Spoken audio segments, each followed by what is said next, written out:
It's 2025, and the Wild West of the internet I knew as a teen is being rapidly gentrified by corporations and scammers who seek to chase profit by enshittifying everything that once made being online amazing. What was before a wide range of bizarre and unique personal sites has now been squashed down into a handful of social media conglomerates that feel like bare, sterile offices in comparison.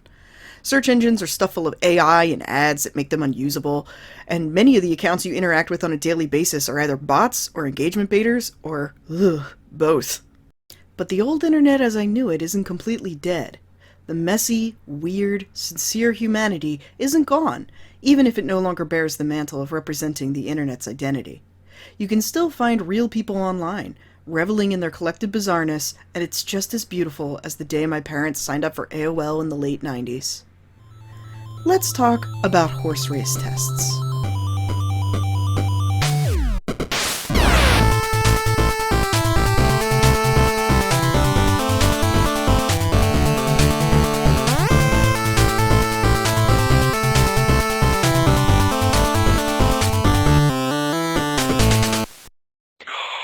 Collective emergent narratives online aren't new. Be it creepypasta expanded universes, reader-dictated adventure game-style quests, or even the much more recent parkour society, fandom-aligned people have always been at the forefront of working together to elevate things that at first blush do not seem very engaging. So you might wonder why I'm spotlighting horse race tests specifically. Fair question, though one easily answered by the theme and title of this channel. Many people are familiar with the Yuri Made Me Human interview by Miyazawa Iori, if only for the meme it spawned. This too is Yuri. The idea of Yuri of absence and finding it in places that are not explicitly about sapphic characters is a topic I'll go into more detail in a future video. But for now I just want to emphasize that queer shipping is best represented as a resistive force. A dandelion growing between the cracks in a sidewalk, the ivy covering the wall of an old house, a stray cat digging through the trash behind a restaurant. The presence of queer shipping is often considered a nuisance by the mainstream, yet it's the lifeblood keeping media alive. Long after mainstream fans have moved on or abandoned a story, fanist communities will perpetuate its relevance. And so we come to horse race tests. If you aren't familiar with it because you missed out on the phenomenon, this is a series of videos of crudely drawn creatures bouncing around an equally roughly drawn maze posted to Twitter by user Snakes Andrews.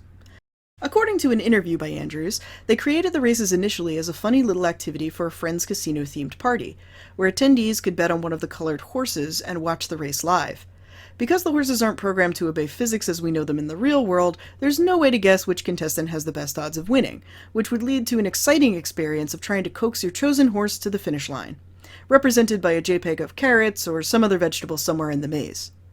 What we got on Twitter was the early prototype, hence the first draft art and the tests part of the name. This on its own probably would have hooked me if I was one of Andrew's friends, given that as a kid my sister and I used to scream ourselves hoarse while watching the After Dark screensaver Rat Race. But by the time I discovered horse race tests for myself, it had already morphed into something much grander.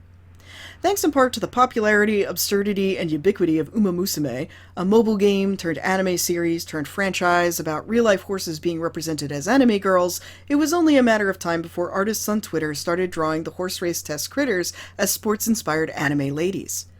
And where there's anime ladies, there's Himejin. Andrews himself, despite initially stating all the horses were male, has encouraged the fandom that sprung up around their creation, often retweeting and promoting art, jokes, memes, and other contributions by fans. They mentioned in their interview that the fan-created lore and characterization is more official than anything they have put out, and they love that this is a community effort to find narrative in a purely emergent way. They're even into the Yuri. Since Horse Race Tests has no official canon, there isn't much of a story summary to go over, and this isn't a lore video anyway. However, there are some key ideas agreed upon by most fans. These include things like how Cyan was banished to the Shadow Realm that may or may not exist only in her own psyche, the idea that the horses are officially named when they manage to win a race, and two major ships, Jovial Merriment, the orange horse, and Yellow, recently revealed to be named Lightning Strikes Thrice, as well as Superstitional Realism, the white horse, and Cyan, who, unsurprisingly, is Cyan. There's also popular themes like how the horses are frustrated that Jovial Merriment wins so often, or that the villain horses are manifestations of Cyan's inner demons, among many, many, many designs for what the horses would look like as Gijinka. As we know, the backbone of almost any fandom is split between fan artists and fic writers. The fan art is widely circulated and very visible, but what about the fanfic? Well, thanks to my girlfriend's ability to search for things on the modern internet, I can happily report that as of writing this script, there are almost 60 fics for horse race tests residing in the uncategorized fandoms corner of AO3. They're mostly FF, but there are some non-binary fics scattered within, and one brave BL soldier whom I salute. The fandom shipping bicycle seems to be Jovial Merriment, who is shipped with Yellow most often, but also seems to have dalliances with most of the other characters as well. Cyan/superstitional realism is also very common, with a bit of the other horses drabbled into the tags.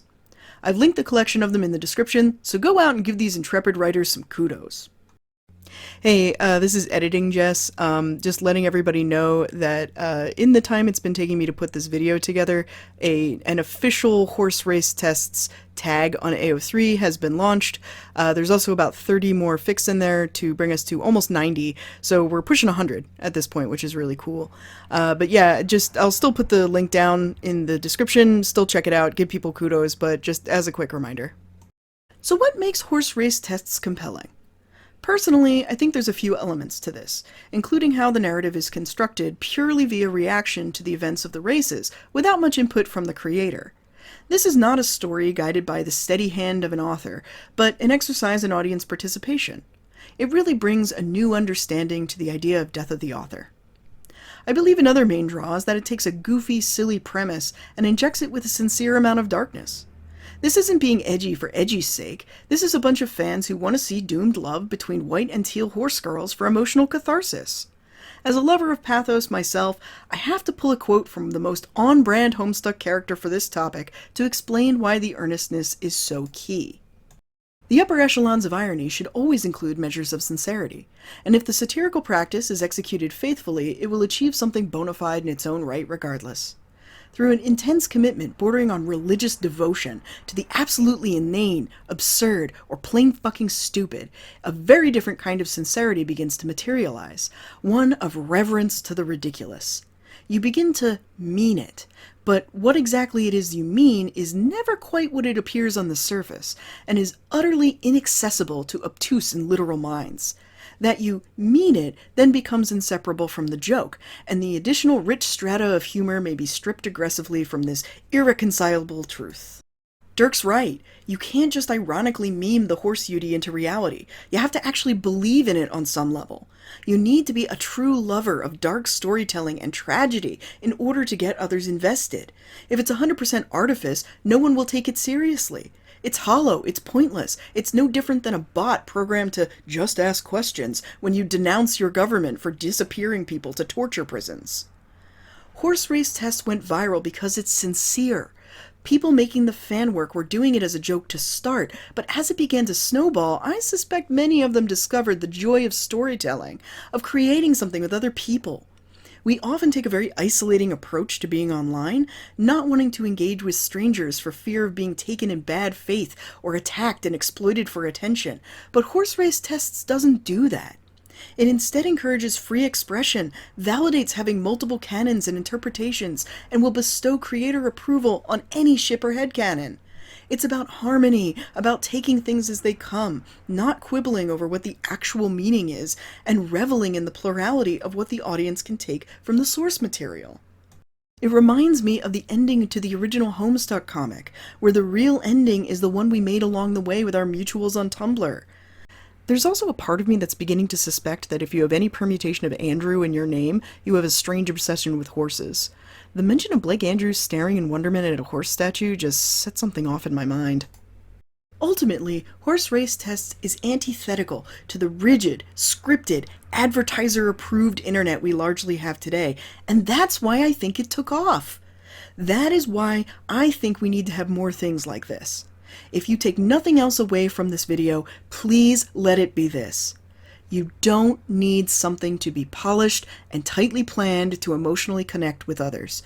All you need is to put yourself out there. By the way, in case you're wondering, my favorite horse is Doorknob. I completely fell in love with this one artist's rendition of her, and I'm really proud of her for fighting her way into the finals in the tournament arc. Thanks for listening, everybody. Take it easy.